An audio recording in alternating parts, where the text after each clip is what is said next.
नमस्कार दोस्तों, मैं विकास कुमार आपको आपके अपने ही यूट्यूब चैनल शिक्षा मंथन बाय विकास सर पर हार्दिक स्वागत करता हूं। दोस्त, मैं फिर इस वीडियो में एक नई स्टोरी को लेकर आया हूं, जिसके माध्यम से मैं आप सभी को इंग्लिश के ग्रामर रूल्स को, वोकैब को तथा इंग्लिश प्रोनाउंसिएशंस को बताने का, समझाने का प्रयास करूंगा। तो आप इस वीडियो को लास्ट तक ज़रूर देखिए, क्योंकि मैं इस वीडियो में इस पूरे स्टोरी का हिंदी में ट्रांसलेट करने वाला हूँ। तो दोस्त, बिना देरी किए हुए मैं स्टार्ट करता हूँ और आपसे मेरा एक रिक्वेस्ट है, यदि आप चैनल पर नए हैं तो प्लीज़ चैनल को सब्सक्राइब कीजिएगा, वीडियो को लाइक कर दीजिए, वीडियो को दोस्तों के साथ शेयर कीजिए। मैं इसी प्रकार से रेगुलर एक नई स्टोरी, एक मॉरल स्टोरी को लेकर आता हूं और आप सभी को इंग्लिश सिखाने की, इंग्लिश की डर भगाने की प्रयास करता हूं। तो चलिए, मैं बिना देरी किए हुए स्टार्ट करता हूं। सबसे पहले स्टोरी का टाइटल को देख लेते हैं, उसके बाद स्टोरी को रीड करेंगे। टाइटल क्या है? देखिए, टाइटल है द शेफर्ड एंड द बैंडेट। देखो, इसको क्या पढ़ते हैं? बैंडेट पढ़ते हैं, बैंडेट, है ना। बैंडेट मतलब होता है डाकू और शेफर्ड मतलब होता है चरवाहा। क्या होता है? शेफर्ड मतलब होता है चरवाहा और बैंडेट मतलब होता है डाकू। तो क्या हो जाएगा ये स्टोरी का टाइटल? चरवाहा और डाकू। इस स्टोरी का जो शीर्षक है वो क्या है? चरवाहा और डाकू। तो चलिए देखते हैं स्टोरी को। स्टोरी को शुरू करते हैं। A long time ago. देखो, अ लॉन्ग टाइम अगो एक फ्रेज़ है, इसका मतलब होता है काफ़ी समय पहले या फिर एक समय की बात है। There was a shepherd. देखो, देयर वाज अ शेफर्ड मतलब एक चरवाहा था। सेंटेंस जो है सो देयर से शुरू हुआ है। मैं बताया था पिछली वीडियो में, जब भी सेंटेंस देयर से शुरू होता है तो वो जो देयर का अर्थ वहाँ नहीं आता है। क्यों? क्योंकि देयर उस समय फॉल्स सब्जेक्ट की जगह यूज किया जाता है, और जब भी फॉल्स सब्जेक्ट की जगह यूज करते हैं तो उसका कोई अर्थ नहीं निकलता है। तो क्या हो जाएगा? एक चरवाहा था, है ना। He had 2 sheep and could hardly make a living for himself। देखो क्या है? He had 2 sheep। देखो, sheep मतलब होता है भेड़, है ना। शिप मतलब क्या होता है? भेड़ होता है। लेकिन देखो, यहाँ 2 आया है, उसके बावजूद भी यहाँ शिप्स नहीं आता आया है। तो इसका एक रूल है। क्या रूल है? देखो, शिप का जो प्लूरल होता है, शिप का जो प्लूरल फॉर्म होता है वो शिप ही होता है, शिप का शिप्स नहीं होता है। इसीलिए कभी भी आप देखेंगे शिप का शिप्स दिया हुआ है तो उसको क्या हो जाएगा? वो गलत हो जाएगा। और अक्सर ये कंपटीशन में दिया जाता है। कंपटीशन में, आप कोई भी कंपटीशन का तैयारी करते हैं तो उसमें शिप्स का शिप, ये शिप का शिप्स कर देता है। तो उसके पास क्या था? देखो, ही हैड 2 शिप्स, उसके पास 2 भेड़े थे, एंड और कुड हार्डली, हार्डली मतलब होता है मुश्किल से, हार्डली मतलब होता है क्या चीज़? मुश्किल से। कुड हार्डली मैक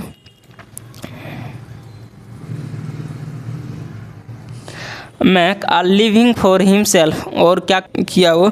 और कुड हार्डली मैक, और मुश्किल से ही लिविंग फॉर हिमसेल्फ, और अपनी जीवन या फिर अपनी गुजारा कर पाता था। देखो, उसके पास 2 शिप थे, 2 भेड़ें थे, और वो मुश्किल से ही अपना गुजारा कर पाता था।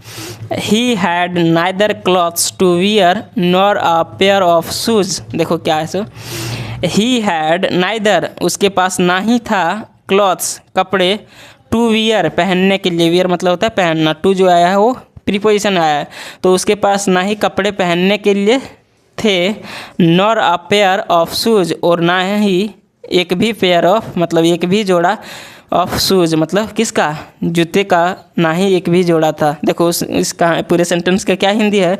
उसके पास ना ही जो है सो पहनने के लिए कपड़ा था, और ना ही उसको पहनने के लिए वो उसके पास जूता था। देखिए, नाइदर और नॉर का पेयर बनता है, इसका ना ही और ना तो और ना ही, है ना।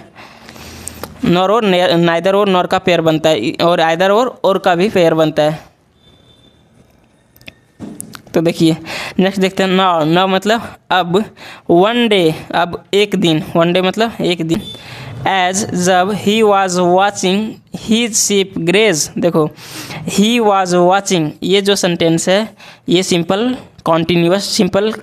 फास्ट कॉन्टिन्यूस टेंस में, सॉरी सिंपल नहीं फास्ट कॉन्टिन्यूस टेंस में। क्यों? देखिए इसका स्ट्रक्चर क्या है, ये सब्जेक्ट है मेरा, सब्जेक्ट के बाद वाज आया है, उसके बाद वर्ब का फोर्थ फॉर्म है। जब भी सेंटेंस इस प्रकार से आपको देखने को मिले, सब्जेक्ट के बाद वाज या फिर वर, उसके बाद वर्ब की फोर्थ फॉर्म, तो वो जो सेंटेंस होता है वो कौन सा होता है? वो होता है ये पास्ट कॉन्टिन्यूस टेंस का। उसका हिंदी करते हैं हम लोग उसका हिंदी हम लोग क्या करते हैं? उसका हिंदी करते हैं क्रिया के अंत में रहा था, रहे थे, रही थी लगाते हैं। तो ही वॉज वॉचिंग, वह देख रहा था, हीज शीप ग्रेज, अपने शीप को, अपने भेड़ों को चरते हुए। देखिए ये जो शीप है, शीप जो है सो प्लूरल है। क्यों? क्योंकि एक भेड़ के बारे में बात नहीं किया जा रहा है, वह भेड़ों के झुंड को चराता था। झुंड नहीं, दो था, झुंड नहीं कर सकते हैं, दो था, वो यहाँ एक्सप्रेस कर दिया गया है कि 2 शीप है। तो वह क्या कर रहा था? उसको देख रहा था। सडनली मतलब होता है अचानक। A man came there on a horse. देखो अ मैन मतलब होता है एक आदमी, कैम आया, देयर मतलब वहाँ, एक आदमी वहाँ आया, ऑन अ हॉर्स मतलब एक घोड़े पर सवार होकर, एक घोड़े पर सवार होकर वहाँ आया। He was a very notorious bandit. देखो बैंडेट मतलब होता है डाकू, नोटोरियस मतलब होता है कुख्यात। तो ही वॉज अ वेरी, वह एक बहुत, नोटोरियस बैंडेट एक बहुत ही कुख्यात डाकू था।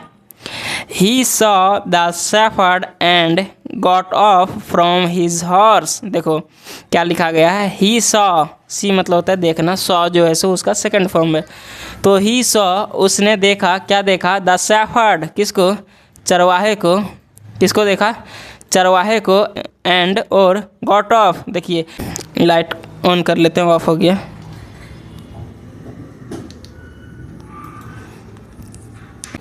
गेट ऑफ मतलब होता है उतारना, गॉट ऑफ है मतलब उतर गया, फ्रॉम हीज हॉर्स, किससे? अपने घोड़े से। फ्रॉम जो आया है, फ्रॉम मतलब से होता है, तो अपने घोड़े से उतर गया। He said to the shepherd, देखो ही सेड उसने कहा, किससे कहा? टू द शेफर्ड, शेफर्ड से, चरवाहे से कहा। You seem to be a poor shepherd. देखो सीम मतलब होता है प्रतीत होना, लगना। तो यू सीम तुम लगते हो, टू बी मतलब अ पुअर शेफर्ड एक किससे? एक गरीब जो है सो चरवाहे के जैसा, एक गरीब चरवाहे के जैसा तुम लगते हो। Come and work with me. देखो कम मतलब आओ, एंड वर्क और काम करो, विद मी मेरे साथ। देखो तुम एक गरीब चरवाहे के तरह लगते हो, तुम मेरे पास आओ और काम करो। I will give you clothes and shoes. देखो आई विल गिव मैं दूंगा, यू मतलब तुम्हें, मैं तुम्हें दूंगा, क्लॉथ्स मतलब कपड़े, एंड शूज और जूतों को, मैं तुम्हें कपड़े और जूतों को दूंगा, है ना। देखिए ये नया स्ट्रक्चर है, यहाँ ये सब्जेक्ट है, सब्जेक्ट के बाद क्या आया है? विल आया है, विल के बाद वर्ब का फर्स्ट फॉर्म आया है। तो ये जो आपको देखने को मिल रहा है ये सिंपल फ्यूचर टेंस का है। तो क्या हो जाएगा? मैं तुम्हें दूंगा कपड़े और जूतों को पहनने के लिए। You will not have to worry for your livelihood. देखो लिवलीहुड मतलब होता है आजीविका। तो you will not have to worry मतलब होता है चिंतित, तो तुम्हें चिंतित होने की ज़रूरत नहीं होगी। देखिए विल लगा हुआ है, इसका मतलब फ्यूचर में होगा। तो तुम्हें जो है सो चिंतित होने की ज़रूरत नहीं होगी, फॉर योर लिवलीहुड आपकी अपनी जीविका के लिए। देखो फॉर मतलब क्या होता है? के लिए। तो अपनी जीविका के लिए तुम्हें ये चिंतित होने की ज़रूरत नहीं होगी। एट दिस, देखो एट दिस मतलब होता है उस पर, है ना। एट दिस मतलब क्या होता है? एट मतलब होता है पर, दिस मतलब उस या फिर इस, तो इस पर। द शेफर्ड स्माइल्ड, देखो शेफर्ड मतलब होता है चरवाहा, तो इस पर शेफर्ड स्माइल्ड, शेफर्ड जो है सो मुस्कुराया, एंड रिप्लाइड और जवाब दिया। दाव, दाव मतलब होता है हालांकि, उस पर जो है सो इस पर क्या किया, शेफर्ड जो था, जो चरवाहा था, वो मुस्कुराया और जवाब दिया, है ना। क्या जवाब दिया, दाव, दाव मतलब हालांकि, और ऑफर इज़ टेम्पटिंग, देखो और ऑफर आपके प्रस्ताव जो हैं वो टेम्पटिंग है, मतलब लुभावना है। टेम्पटिंग मतलब क्या होता है, लुभावना, तो आपके जो प्रस्ताव हैं वो, आपके जो प्रस्ताव है वो लुभावना है। एट, एट मतलब होगा फिर भी। आई विल रिफ्यूज़, मैं मना कर दूंगा, ये सिंपल फर्स्ट, ये सिंपल फ्यूचर टेंस में है, मैं मना कर दूंगा। रिफ्यूज मतलब होता है मना करना, तो मैं मना कर दूंगा। I am content being a poor shepherd, देखो आई एम कंटेंट, मैं संतुष्ट हूँ, कंटेंट मतलब संतुष्ट, तो आई एम मैं हूँ कंटेंट संतुष्ट, बीइंग अ पुअर शेफर्ड एक गरीब चरवाहे होकर, या फिर एक गरीब चरवाहा बनकर मैं संतुष्ट हूँ। एट लीस्ट, कम से कम, एट लीस्ट मतलब होता है कम से कम, तो एट लीस्ट कम से कम। I have my peace of mind which you do not have, देखो I have my peace, I have my peace, peace मतलब क्या होता है शांति, तो I have my peace of mind, peace of mind मतलब हो जाएगा मन की शांति, तो मेरे पास है मन की शांति, विच जो यू डू नॉट हैव, जो आपके पास नहीं है। देखो मेरे पास मन की शांति है जो आपके पास नहीं है।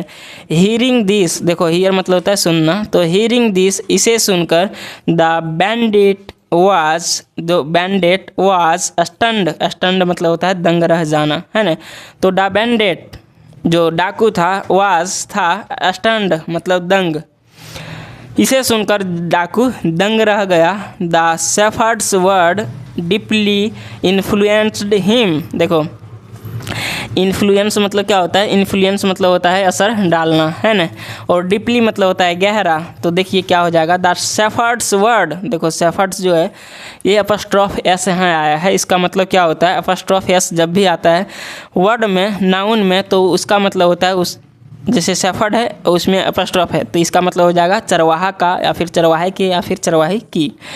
तो द शेफर्ड, शेफर्ड्स वर्ड मतलब चरवाहे के शब्दों, वर्ड से लगा हुआ है मतलब चरवाहे के शब्दों, डीपली मतलब गहरा, इन्फ्लुएंस्ड हिम उन्हें गहरा असर डाला, हिम मतलब क्या हो जाएगा उन्हें, उसे गहरा असर डाला, एंड और ही सरेंडर्ड हिमसेल्फ, देखो सरेंडर, सरेंडर मतलब होता है क्या चीज़, सरेंडर्ड है यहाँ, सरेंडर ये वर्ब की सेकंड फॉर्म है। सरेंडर मतलब होता है क्या चीज़, सरेंडर मतलब होता है हवाले करना, हवाले कर देना या फिर हवाले करना, तो ही सरेंडर्ड उसने हवाले कर दिया, हिमसेल्फ खुद को, वह खुद को हवाले कर दिया, टू द पुलिस, किसको, पुलिस को, वह खुद को पुलिस के हवाले कर दिया, है ना। तो दोस्त अब हम इसका मॉरल देख लेते हैं। मॉरल मतलब क्या होता है, शिक्षा। इस कहानी को देखने के बाद क्या सीख मिला, देखो क्या है, पीस ऑफ माइंड मतलब मन की शांति, इज़ प्रीसियस, प्रीसियस मतलब होता है अनमोल, महंगा, तो क्या हो जाएगा, मन की शांति इज़ है प्रीसियस, प्रीसियस मतलब महंगा या फिर अनमोल, यहाँ जो अर्थ आएगा वो अनमोल अच्छा सेट हो रहा है, तो मन की शांति अनमोल है। तो दोस्त ये बहुत ही अच्छी स्टोरी थी। इस स्टोरी से हम लोगों को जो सीख मिला वो क्या मिला कि कभी भी जो है वो अमीर आदमी जिसके पास ज़्यादा पैसा होता है वो खुश नहीं होता है, वो हमेशा चिंतित ही रहता है, वो हमेशा दुखी में ही रहता है, उसको हमेशा टेंशन रहता है अपनी धन का। और जो नॉर्मल होता है, जो गरीब होता है, वो निफिक्र ज़िंदगी, वो अपना कमाता खाता है। तो अमीर भी बनना एक बहुत ही परेशानी वाला बात होता है। भले ही अमीर व्यक्ति को जो भी मन करता है वो करता है, लेकिन अमीर होकर भी बहुत परेशान में रहता है, मन की शांति उसको नहीं होती है ना, उसका मन शांत नहीं रहता है। तो दोस्त ये स्टोरी आप सभी को कैसा लगा आप इसे कमेंट में ज़रूर बताइए। यदि ये स्टोरी से आपको कुछ सीखने को मिला होगा तो प्लीज़ चैनल को सब्सक्राइब कीजिए, वीडियो को लाइक कीजिए, वीडियो को दोस्तों के साथ शेयर कीजिए। मैं इसी प्रकार से रेगुलर एक इंटरेस्टिंग स्टोरी, एक मॉरल स्टोरी को लाता रहूँगा और आप सभी को इंग्लिश सिखाने की, इंग्लिश की डर भगाने की प्रयास करता रहूँगा। तो हम लोग फिर मिलेंगे नेक्स्ट वीडियो में। तब तक के लिए जय हिंद। अपना ख्याल रखिए, अच्छे से पढ़िए, ध्यान से पढ़िए।